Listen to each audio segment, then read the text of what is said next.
Hello students, हम लोग अगले वीडियो में प्रेजेंट इंडेफिनिट टेंस के ही अगले पार्ट को पढ़ेंगे, जिसमें हम सीखेंगे कि कैसे प्रेजेंट इंडेफिनिट टेंस के सेंटेंस नेगेटिव बनते हैं और इंट्रोगेटिव बनते हैं। अगर इंट्रोगेटिव प्रश्न हो तो उसका आंसर कैसे दिया जाता है, ये भी हम सीखेंगे। चलिए देखते हैं।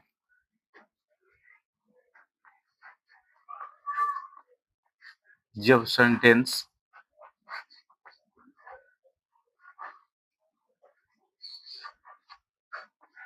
नेगेटिव हो,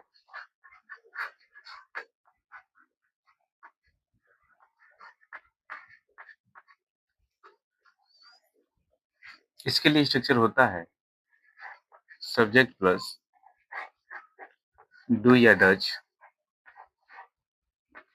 प्लस MV1 प्लस ऑब्जेक्ट या अदर वर्ड। इसमें ऑब्जेक्ट में कोई नाउन या प्रोनाउन आएगा, अदर वर्ड में कुछ भी आ सकता है, एडवर्ब भी आ सकता है, एडजेक्टिव भी आ सकता है। ये देखते हैं। पहले हम लोग जान चुके हैं कि MV1 किसके साथ लगता है या MV5 किसके साथ लगता है। अब हम जानेंगे कि डू या डज किसके साथ लगता है। ठीक है, तो जैसे अगर सब्जेक्ट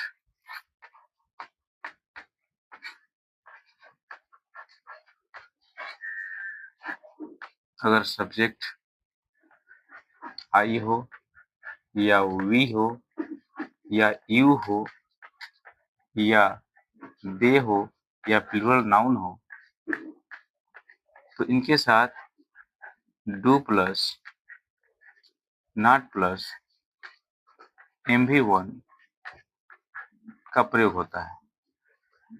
आज जब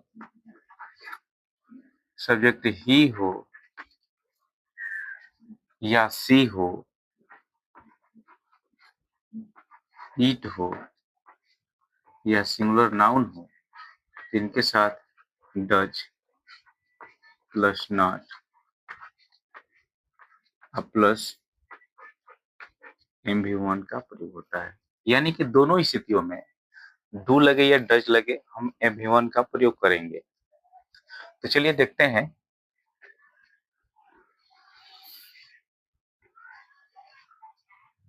जिसे लिखा हुआ है बच्चे क्रिकेट नहीं खेलते।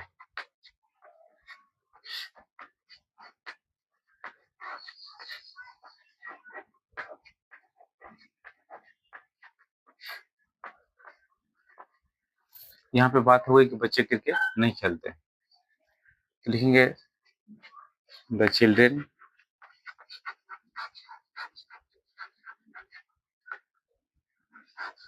डू नॉट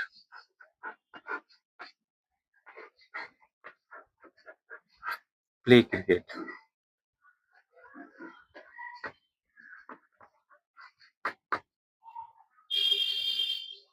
यहाँ पे की है।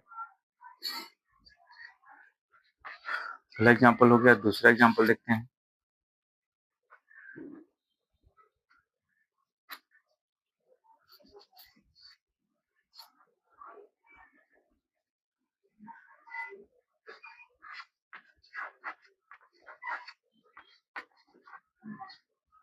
खिलाड़ी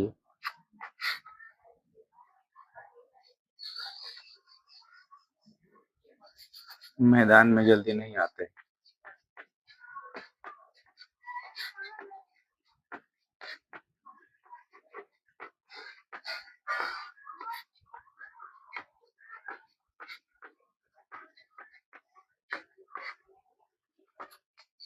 खिलाड़ी मैदान में जल्दी नहीं आते।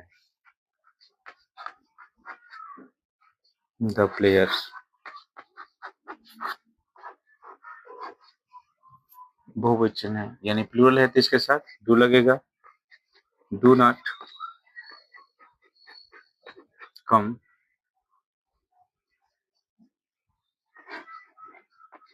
into the ground।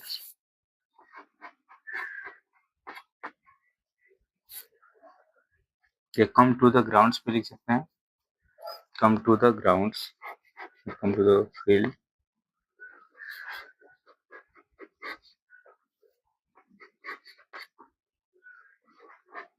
सुन, अब आगे देखते हैं।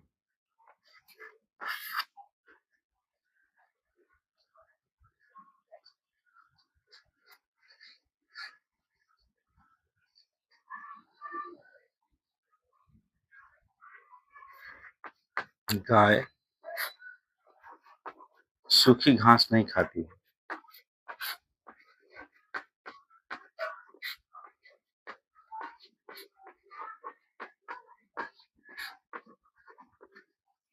यहाँ पे लिखेंगे द काउ। अब यहाँ पे ये सिंगुलर है तो इसके साथ डर लगेगा। नॉट ईट, सूखना का ड्राई होता है, ड्राई ग्रास।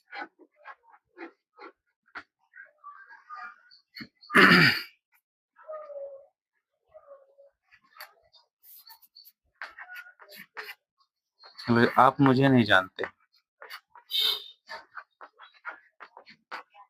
आप मुझे नहीं जानते। जैसे में यू डू नॉट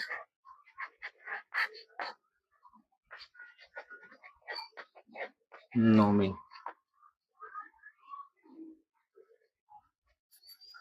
आगे हम जानेंगे रेलगाड़ी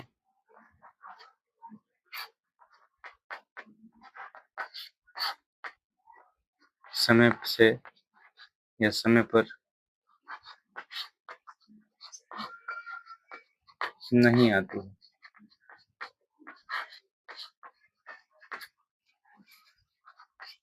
द ट्रेन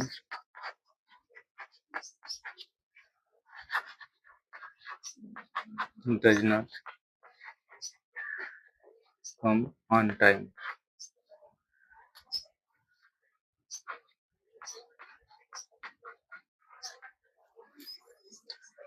इस तरीके से प्रेजेंट इंडेफिनिट टेंस में हम लोग सीखते हैं और जानते हैं कि प्रेजेंट इंडेफिनिट टेंस का सही प्रयोग कैसे होता है।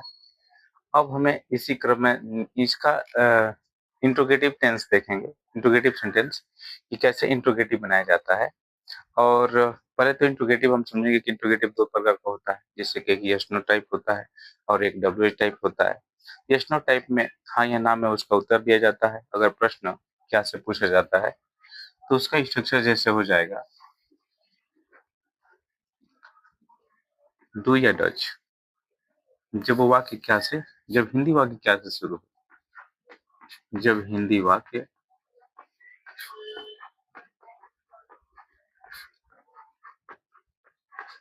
क्या से शुरू हो। एक बात ध्यान रखा जाए, बात ये इससे नहीं होती है कि हिंदी वाक्य क्या से शुरू हुई है, मतलब कि उसमें भाव देखा जाता है कि क्या तो लास्ट में भी आ सकता है, नहीं भी आ सकता है, तो उसका उत्तर हाँ या ना में दिया जाता है। अगर यदि हाँ या ना में देने पर यदि हो तो उसके लिए प्रयोग होता है। इसका अंग्रेजी क्या हो जाएगा, इसका अंग्रेजी स्ट्रक्चर हो जाएगा डू या डच, डू या डच प्लस सब्जेक्ट प्लस। अगर निगेटिव रहेगा तो नॉट हम लिखेंगे और नहीं रहेगा तो नहीं लिखेंगे, लेकिन इसके साथ MV1 हमेशा आएगा। जब डू या डच लग जाएगा तो प्लस अदर वर्ड, लास्ट में क्वेश्चन मार्क। ये देखते हैं उदाहरण। क्या आप मुझे जानते हैं, क्या आप मुझे जानते हैं। ये प्रश्न हो गया, क्या आप मुझे जानते हैं, क्या से शुरू हो गया, आपका अनुसार यहाँ पे डू लगेगा, डू। उसके बाद लिखेंगे यू। जानना का जो अंग्रेजी होता है नो होता है, यानी कि NO डब्ल्यू, नो। उसके बाद मी। अगर यही निगेटिव होता तो होता क्या आप मुझे नहीं जानते हैं, क्या आप मुझे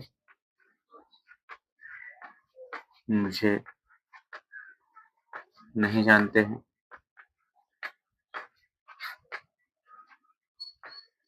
यहाँ पे नकारात्मक हो गया, तब हम इसको बनाएंगे डू यू। अब देखिए जब भी नॉट का प्रयोग होता है तो सब्जेक्ट के बाद हम करते हैं, तो यहाँ पे यू हो गया, यू के बाद क्या आ जाएगा, नॉट आ जाएगा, एम भी वन उसके बाद आएगा, नो उसके बाद मी। इस तरीके के सेंटेंस हम बनाते हैं जब वाक्य में स्टार्टिंग क्या से हो, वाक्य की स्टार्टिंग क्या से हो। अब इसका यदि आंसर देना हो तो आंसर दो तरीका से दिया जाएगा, हाँ मैं आपको जानता हूँ, या नहीं मैं आपको नहीं जानता हूँ। तो अगर देना होगा कि हाँ मैं आपको जानता हूँ, हाँ मैं आपको जानता हूँ,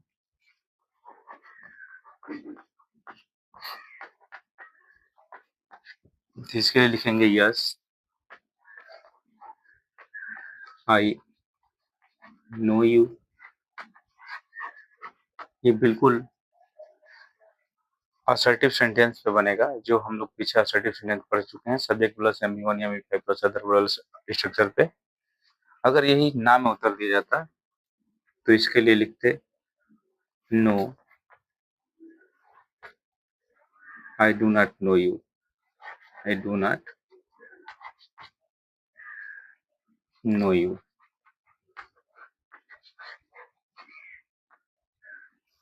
यानी कि ये दोनों असर्टिव सेंटेंस हो गए, ये पॉजिटिव है और ये निगेटिव है।